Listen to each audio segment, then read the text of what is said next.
উড়োজাহাজ পৃথিবীর সবচেয়ে অভূতপূর্ব প্রযুক্তির একটি। যোগাযোগ ব্যবস্থার ক্ষেত্রে এটিই সবচেয়ে দ্রুতগামী যানবাহন। দেশের বাইরে কিংবা দেশের ভেতরে খুব কম সময়ে যাওয়ার জন্য শৌখিন মানুষের প্রথম পছন্দ এটি, যাকে ইংরেজিতে আমরা এয়ারক্রাফট, এয়ারশিপ, এয়ারপ্লেন বিভিন্ন নামে ডেকে থাকি।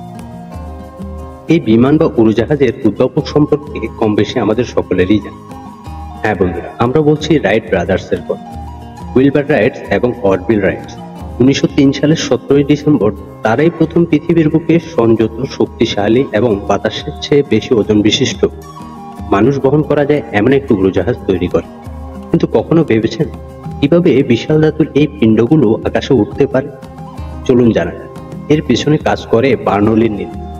উড়োজাহাজের উড্ডয়ন সম্পর্কিত বার্নৌলির নীতি মূলত বাতাসের গতির পরিবর্তন এবং চাপের পার্থক্যের উপর ভিত্তি করে কাজ করে।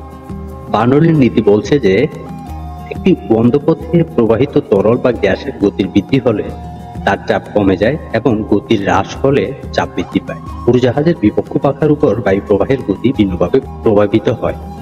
পাখার উপরের অংশে বায়ুর গতি বেশি থাকে, ফলে সেখানে চাপ কমে যায়, আর পাখার নিচের অংশে বায়ুর গতি কম থাকে, ফলে সেখানে চাপ বেশি থাকে।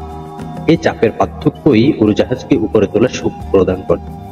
এছাড়াও ইঞ্জিন থেকে উৎপন্ন থ্রাস্ট এবং পাখার বিশেষ আকৃতির কারণে লিফট তৈরি হয়, যা উড়োজাহাজকে আকাশে উঠতে সাহায্য করে।